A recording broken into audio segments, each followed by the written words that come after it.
11ই মে 2026 রোজ সোমবার আরিফ বিল্লাহ হজরত মাওলানা মুফতি শফি সাহেব দামাত বরাকাতুহুমের সাপ্তাহিক দরসে তাফসির, স্থান নবাব ইউসুফ জান জামে মসজিদ, বংশাল, ঢাকা। আউযু বিল্লাহি মিনাশ শাইতানির রাজীম। বিসমিল্লাহির রহমানির রহিম।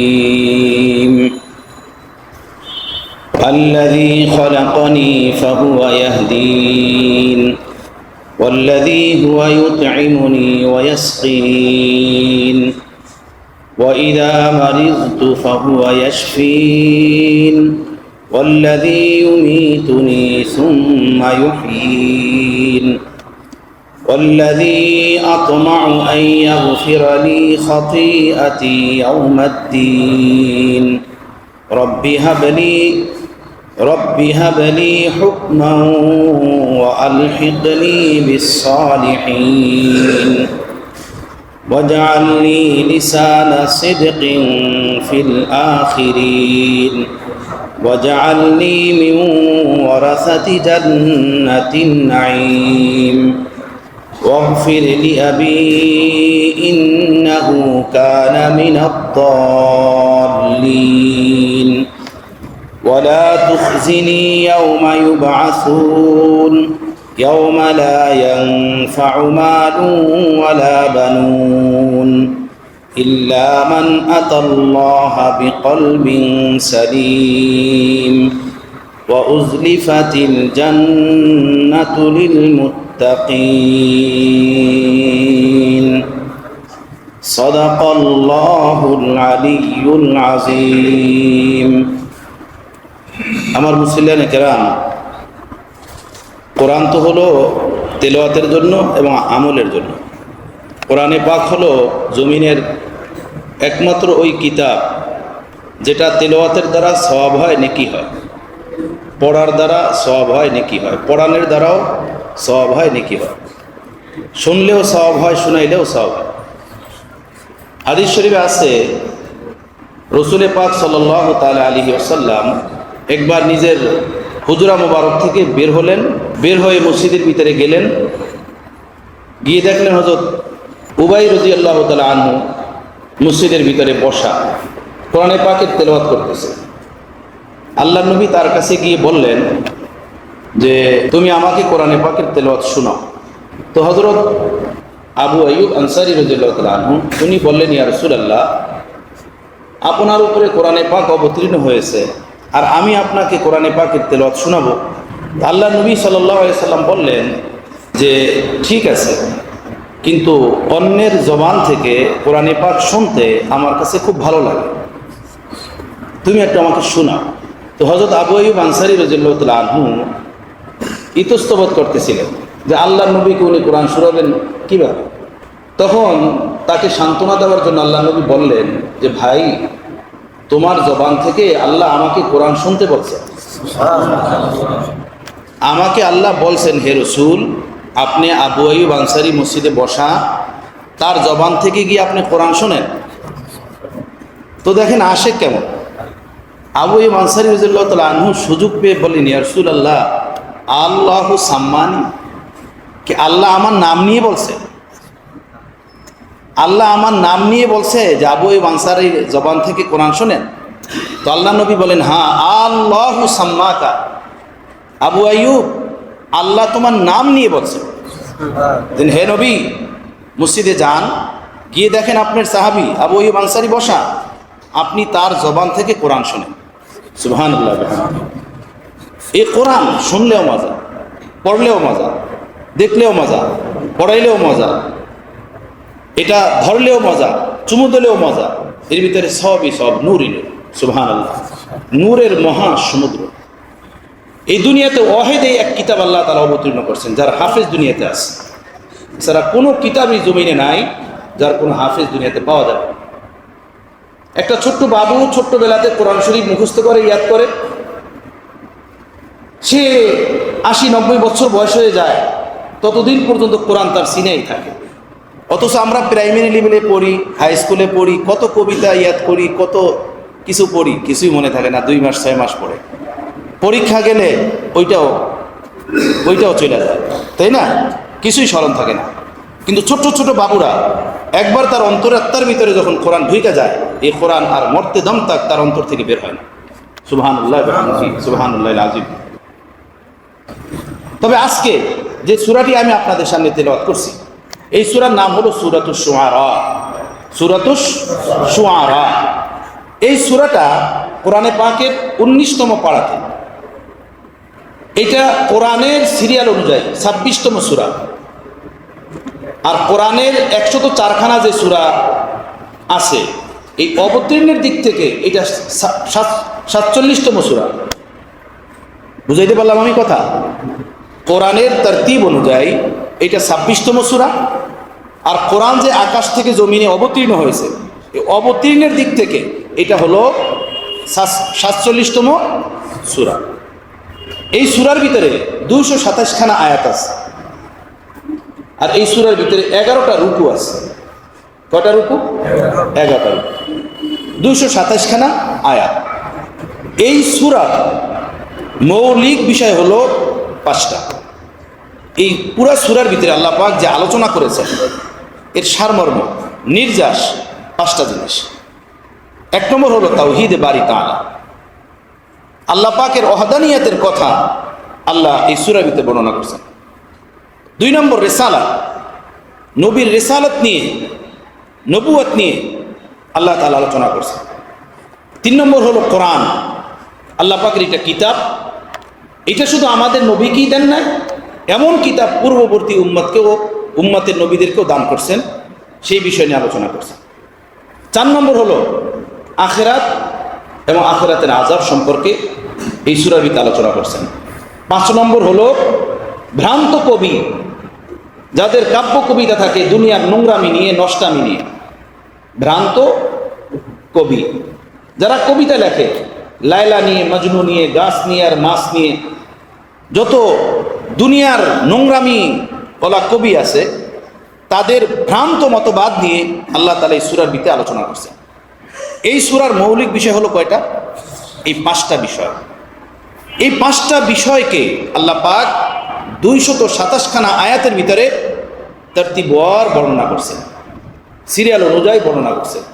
কিন্তু পুরা সূরার বিষয় হলো, সারমর্ম হলো এই 5টি বিষয়। আজকে যেহেতু মজলিস ছোট হবে, এর উপরে তাফসীরি আলোচনা একদমই সম্ভব না। তবে আমি যে রুকুটি আপনাদের সামনে তেলাওয়াত করেছি সেটা হলো এই সূরার 7 নম্বর রুকু। 7 নম্বর রুকু থেকে আমি 79 নম্বর আয়াত থেকে 90 নম্বর আয়াত পর্যন্ত তেলাওয়াত করেছি আপনাদের সামনে। এর মধ্যে আমি 87, 88, 89, 90 এই 4খানা আয়াত নিয়ে আমি কিছু বলতে চাইতেছি অল্প সময়ের ভিতরে। হয়তো তাও বলা হবে না, তবে যতটুকু বলা যায় ইনশাআল্লাহ। এই সূরার 88 নম্বর আয়াত আল্লাহ তাআলা বলেন, ইয়াওমা লা ইয়ানফাউ মালুন ওয়ালা বানুন। কিয়ামত দিবসে কোনো ব্যক্তির জন্য তার মাল এবং তার সন্তান সন্ততি কোনো কাজে আসবে না। কিয়ামতের দিন তার মাল এবং তার সন্তান কোনো কাজে আসবে না। কাজে আসবে কি?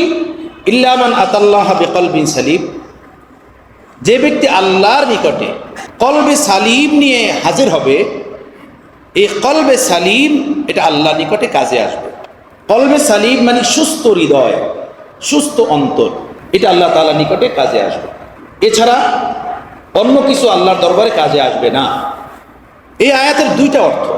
একটা অর্থ হলো এই যে কিয়ামতের দিন ছেলে সন্তান, স্ত্রী পুত্র, আপনজন কোনোই কাজে আসবে না, এই একটা অর্থ।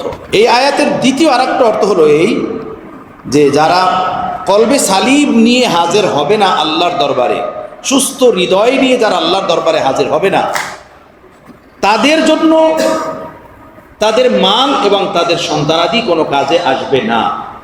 বিপরীতে যে মানুষগুলো আল্লাহর দরবারে হাজির হবে একটা সুস্থ হৃদয় নিয়ে, সুস্থ অন্তর নিয়ে, কলবে সালিম নিয়ে, তাদের জন্য আল্লাহর দরবারেও তাদের মাল এবং তাদের সন্তানাদি এটা কাজে আসবে।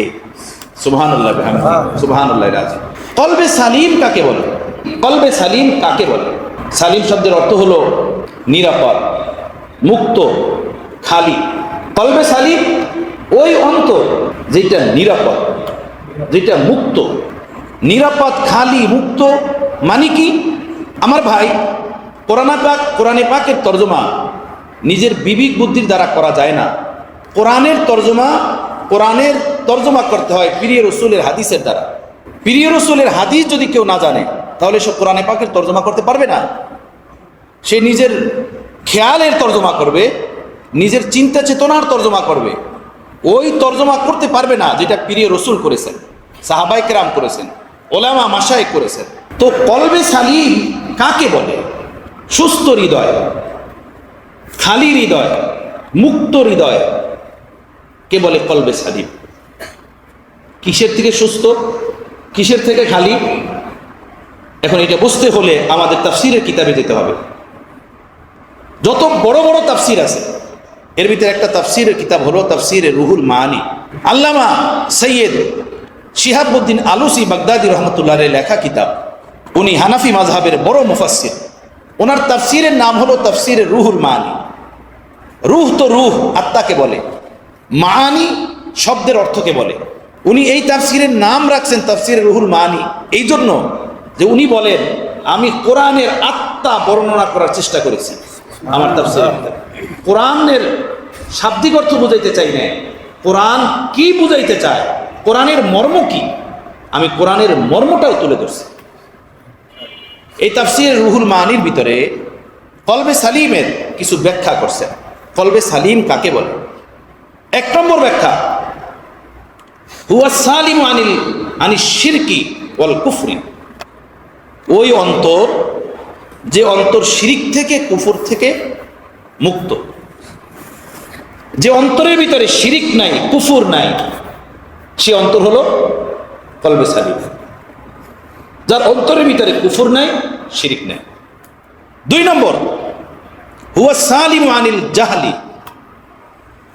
ওই অন্তর কলবে সালিম, যে অন্তরটা জাহাল অর্থাৎ মূর্খতা থেকে মুক্ত। তার অন্তরে মূর্খতা নাই। মূর্খতার এক অর্থ হলো লেখাপড়া করে নাই, লেখাপড়া বোঝে না। মূর্খতার আর একটা অর্থ হলো যে ভালো মন্দ বোঝার হিতাহিত জ্ঞান তার ভিতরে নাই, ভালো মন্দ কিছুই বোঝে না। কথা বুঝতেছেন? একেও মূর্খে বলা হয়। বুঝাইলেও বোঝার চেষ্টা করে না, মানাইলেও মানার চেষ্টা করে না। এটা একটা জাহেল, এটা মূর্খ। তো 2 নম্বর কলবে সালিম ওই অন্তর, ওই কলব, হুয়া সালিম আনিল জাহাল, যেটা নিরাপদ জাহালাত থেকে, মূর্খতা থেকে, যে অন্তরের ভিতরে মূর্খতা নাই। 2 নম্বর। 3 নম্বর ব্যাখ্যা, সৈয়দ মাহমুদ আলুসি বাগদাদি রহমতুল্লাহ বলেন, হুয়া সালিমু আন আখলাকির রাজিলা। অসৎ চরিত্র থেকে যার অন্তর পাক, যার অন্তরের ভিতরে অসৎ চরিত্র নাই। আমার বন্ধুগণ, আমরা বলি একটা মানুষ ভালো, তো ভালো মানুষটার কি হাত 10টা, চক্ষু 10টা, পাও 10টা? ওই 2টা চক্ষু বিশিষ্ট মানুষ, 2টা হাত, 2টা পাও বিশিষ্ট মানুষ, সে ভালো। আর একটা মানুষ সম্পর্কে বলি যে একটা নষ্ট মানুষ, আর একটা বাজে মানুষ, একটা অহংকারী মানুষ, একটা হিংসুক মানুষ, বলি কি বলি না? তো যে মানুষটা বাজে, যে মানুষটা হিংসুক, যে মানুষটা অহংকারী, তার কি হাত পাও বেশি নাকি? চক্ষু তার 5টা এই জন্য? না চক্ষু তার একটা কম, সে এক চোখে দেখে এই জন্য সে হিংসুক, অথবা এক পায়ে হাঁটে এই জন্য সে অহংকারী? এরকমই একটা মানুষ যে ভালো, সে ভালো দিকটাও হলো তার অন্তরের দিক দিয়ে বিবেচনা করে যে তার অন্তরটা ভালো। যেহেতু তার অন্তর ভালো, তো তার কর্ম ভালো, তার হৃদয় ভালো, কর্ম ভালো। এজন্য বলি লোকটা ভালো।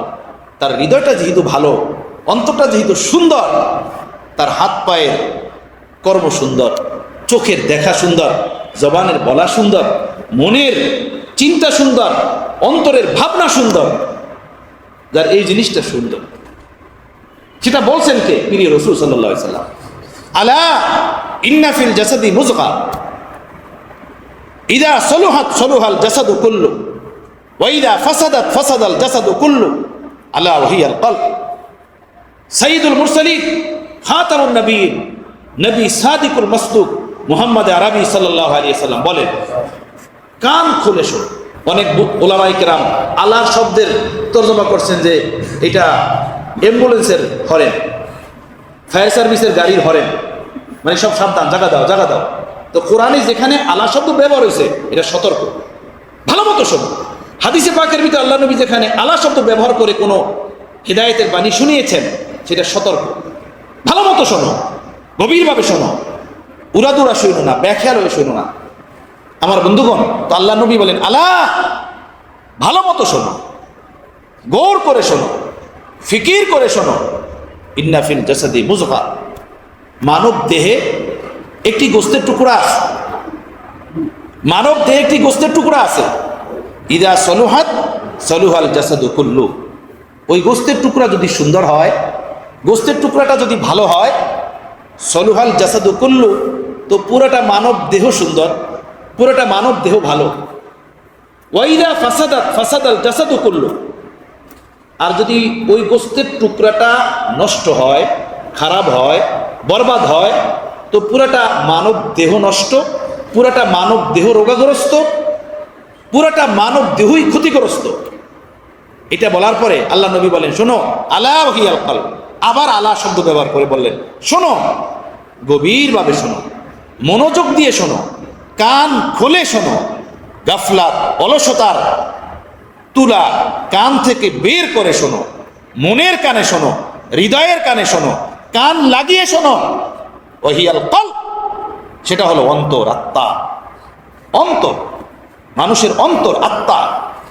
এই অন্তর যদি মানুষের ভালো হয় তো পুরাটা মানুষ ভালো, অন্তর যদি মানুষের নষ্ট হয় তো পুরাটা মানুষই নষ্ট। অন্তর যদি ভালো তো পুরা মানুষ ভালো, অন্তর খারাপ তো পুরা মানুষ। যারা নষ্ট মানুষ তারা অন্তরের দিক থেকেই নষ্ট। একই মানুষ দুই হাত পা বিশিষ্ট, সে মদের আসরে, ক্লাবে, গানের আসরে, আর একজন মানুষ ওই দুই হাত পা বিশিষ্ট, সে মসজিদের কাতারে সেজদারত হয়ে আল্লাহর দুয়ারে হাত উঠে সে কান্দে, তাই না? বলেন, একই মানুষ, ব্যবধান কিসের? শুধু অন্তরের, হৃদয়ে। আল্লাহ তাআলা এখানে এই কথাই বলতেছেন যে সব মানুষ মরণশীল, সকলকে কবরে যেতে হবে, সকলকে পরপারে পাড়ি জমাতে হবে। অতএব শোনো, ওখানে তোমার সাথে কেহ যাবে না, কেহ থাকবে না, এটা স্পষ্ট। তো ওখানে কাজে আসবে কি? কি নিয়ে যাবে? ওখানে উপকারে আসবে কি? লা ইয়ানফাউ মালুন ওয়ালা বানুন, তোমার মাল এবং তোমার বানুন, তোমার সন্তানাদি, তোমার ছেলে, তোমার সন্তানাদি, এ কোনো কাজে আসবে না। বানুন ছেলেদেরকে বলে, বানাত মেয়েদেরকে বলে। বানুন সাধারণত মানুষের জীবনে ছেলেরাই কাজে আসে, মেয়েদেরকে বিবাহ দিয়ে দেওয়া হয়, মেয়েরা শ্বশুর বাড়িতে চলে যায়, বাবার বিপদে আপদে মেয়েরাই দৌড়াই আসে, সামনে আসে, তাই না? কোনো মুসিবত হলে বাবা ছেলেদেরকে ডাক দেন যে না, নাম তোরা, নাম, তাই না? বলেন। তো আল্লাহ বলতেছেন লা ইয়ানফাউ মালুন ওয়ালা বানুন, এই ছেলে কোনো কাজে আসবে না, এই তোমার অট্টালিকা কোনো কাজে আসবে না, এই ব্যাংক ব্যালেন্স কোনো কাজে আসবে না। আসবে কি? আমি বলে দিলাম, পারচা আউট, পারচা আউট। ফের না কেহনা খবর না থি, ফের বলিও না জানতাম না। দোকানদারি আমাকে খেয়ে ফেলছে, সমাজপতি আমাকে খেয়ে ফেলছে, দুনিয়ার চিন্তা চেতনা খেয়ে ফেলছে, বিল্ডিং আর টাকা পয়সার ফিকির আমাকে খেয়ে ফেলছে। আমি প্রশ্নও বলে দিছি, উত্তরও তোমাদেরকে বলে দিছি।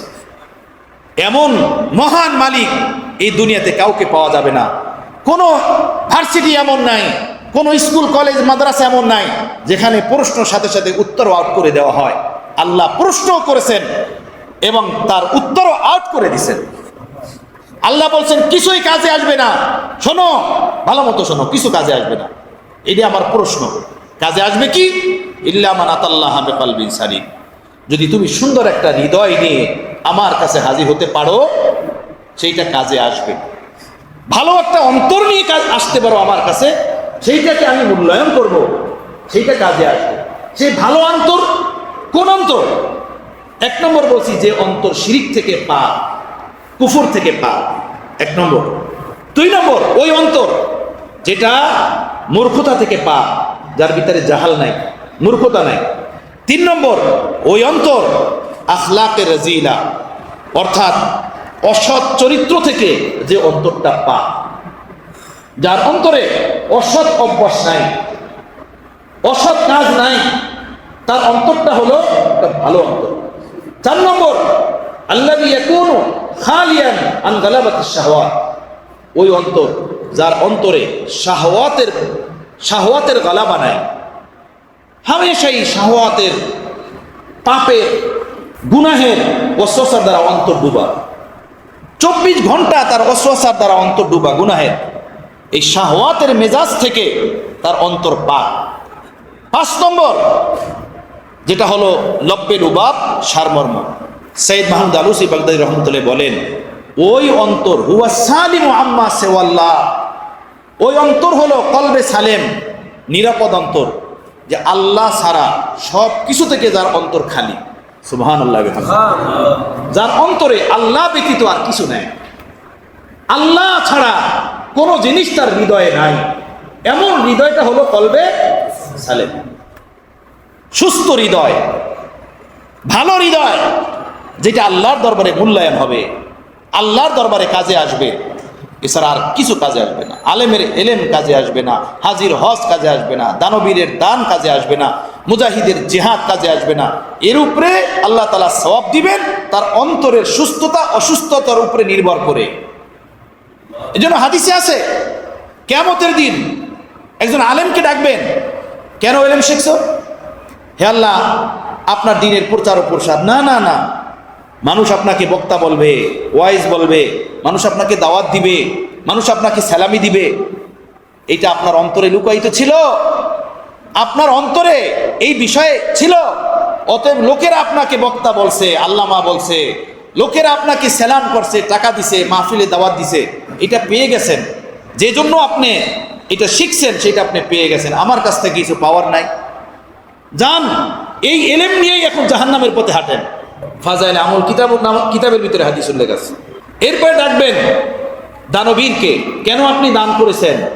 হে আল্লাহ, গরিব, অসহায়, এতিম মানুষের তাদের দুর্দশা দেখে আমি আর নিজ স্বাভাবিক অবস্থাতে স্থির থাকতে পারি নাই, তাদের দুর্দশা দেখে আমি বিগলিত প্রাণ নিয়ে তাদের জন্য আমি দান সাহায্য সহযোগিতা করেছি। আল্লাহ বলবেন না, লোকেরা বলবে লোকটা খুব দানশীল, লোকটা খুব রহমদিল, আমার খুশি ছিল না, যান এই দান নিয়ে এখন জাহান্নামের পথে যান। এরপরে ডাকবে মুজাহিদকে, যে কেন শহীদ হয়েছে আল্লাহর দুয়ারে? জান দেওয়া এটা সবচেয়ে বড় একটা বিষয়। কি বলেন? এর থেকে বড় কিছু না, মানুষের জান দেওয়া এটা সবচেয়ে বড় একটা বিষয়। তো মুজাহিদকে ডাকবে যে জিহাদ করছো, আল্লাহ রাস্তায় শহীদ হয়েছো, কেন? হে আল্লাহ, আপনার খুশির জন্য। বলবেন না, একদমই আমার খুশি তোমার হৃদয়ে ছিল না, তোমার হৃদয়ে ছিল মানুষ তোমাকে বীর বাহাদুর বলবে। আবুদর শরীফ সিয়াসিত্তার একটা কিতাব, এই আবুদর শরীফের একটা অধ্যায় হলো কিতাবুল জিহাদ। এই কিতাবুল জিহাদের ভিতরে এক হাদিস আছে, আল্লাহ নবী সাল্লাল্লাহু আলাইহি সাল্লাম স্বয়ং সাহাবাদের সাথে জিহাদের ময়দানে উপস্থিত। এক সাহাবী বড় বীরত্বের সাথে যুদ্ধ করতেছেন জিহাদের ময়দানে। আল্লাহ নবী তার দিকে তাকিয়ে বললেন, এই লোকটা জাহান্নামে যাবে। অথচ সাহাবী সে। আল্লাহ নবী বলেন, সে কোথায় যাবে? জাহান্নামে যাবে। আল্লাহ নবীর পাশে যে সাহাবী দাঁড়ানো ছিলেন, উনি যখন এই কথা শুনলেন, উনি ভাবলেন যে কি বিষয়, আমাদের সাহাবী, আমাদের সাথী, আমাদের পক্ষ নিয়ে কাফেরদের বিপক্ষে যুদ্ধ করে, সে তার কথা আল্লাহ নবী কেন বললেন জাহান্নামে যাবে? কথা বুঝতেছেন আমার? যে সাহাবী এই কথা শুনছেন, উনি বলেন, আমি আল্লাহ নবীর ওই কথা শোনার পরে তার পিছনে পড়ে গেলাম, যে সে কি করে আমি দেখব। দূর থেকে ঘোড়ার পিঠে চড়ে তার অবস্থাকে ফলো করতেছিল, যে তার অবস্থা কি দাঁড়ায়। ওই সাহাবী যুদ্ধ করতে করতে কাফেরদের পুরা কাফেলার ভিতরে ঢুকে গেছে, কাফেরদেরকে হত্যা করতেছিল। পরিশেষে কাফেরদের তলোয়ারে, কাফেরদের বর্ষার আঘাতে নিজে ক্ষতবিক্ষত হয়ে গেছে। নিজের ক্ষতর দাগ, নিজের জখমের দাগ নিজে বরদাস্ত করতে পারতেছিল না। পরে উনি নিজে নিজের ঘোড়ার পিঠ থেকে লাফ দিয়ে নিচে পড়ছেন। নিচে নেমে নিজের তলোয়ারের যে বাট, এই বাট এইটা জমিনের ভিতরে গেড়ে তলোয়ারের যে উপরের অংশ, ধারালো অংশ, ওইটা নিজের পেটের ভিতরে ঢুকে আত্মহত্যা করছে। নাউজুবিল্লাহ। আর ওই সাহাবী যিনি এই দৃশ্য দেখতেছিলেন উনি দৌড়ে আল্লাহ নবীর কাছে এসে বললেন, ইয়া রাসূলুল্লাহ আনতা সাদাক্তা, আপনি সত্য বলছেন, সত্য বলছেন। কি সত্য বলেছি? আপনি বলেছেন ওই সাহাবীর দিকে লক্ষ্য করে যে সে জাহান্নামে যাবে। এরপরে আমি তার পিছনে পড়লাম যে বিষয়টাকে আমি দেখব, এই দৃশ্য দেখে আসলাম। ইয়া রাসূলুল্লাহ কারণটা কি, বিষয়টা কি? সে তো আপনার সাহাবী, সে তো মুসলমান, সে তো আমাদেরই লোক। আল্লাহ নবী বললেন, সাহাবী এ যুদ্ধ করতেছিল বড় বীরত্বের সাথে এবং বাহাদুরির সাথে, কিন্তু তার অন্তরে ছিল এই খেয়াল লুকানো যে আজকে এমনভাবে লড়বো কাফেরদের উপরে, এমনভাবে আক্রমণ করব, আজকে আমি আমার বংশের নাম সকলের উপরে উঁচু করে ছাড়বো। আমি আমার বংশের নাম সকলের উপরে কি করব? উঁচু করে ছাড়বো। তার হৃদয়ে আল্লাহ ছিল না, তার হৃদয়ে ছিল তার বংশের নাম উঁচু করা, বংশের নাম মর্যাদাকে উঁচু করা। এই জন্য তার এই পরিণত হয়েছে। তো আমার ভাই, কলবে সালিম ওই অন্তরকে বলে যার হৃদয় আল্লাহ ছাড়া সব জিনিস থেকে খালি, যার হৃদয় আল্লাহ ছাড়া কিছুই নাই, এমন অন্তরকে বলে কি? কলবে সালিম। এই পাঁচটা জিনিস, কলবে সালিম এই পাঁচটা জিনিস, যে অন্তরটাই পাঁচটা জিনিস থেকে খালি থাকবে সেই অন্তরটা হলো কি? কলবে সালিম। এখন আমাদের অন্তর তো এরকমের না। এই কলবে সালিম বানাতে হলে কি করতে হবে? এর জন্য কিছু কাজ করতে হবে। সেই কাজগুলো কি? আল্লাহ যদি তৌফিক দেন, আমি আগামী সাপ্তাহিক তাফসীরের মাহফিলে ইনশাআল্লাহ শোনাবো যে কোন কাজগুলো করলে আমাদের অন্তর এরকমের কলবে সালিম হবে।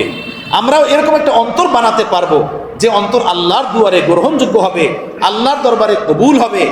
আর সেই অন্তর নিয়ে আল্লাহর দরবারে হাজির হলে আমাদের জন্য মাগফিরাতের ফয়সালা হবে ইনশাআল্লাহ। আল্লাহ যদি তৌফিক দেন, আগামী সপ্তাহে আমি সেই বিষয়ে আলোচনা করব। ওয়া আখিরু দাওয়ানা আনিল হামদুলিল্লাহি রাব্বিল আলামিন।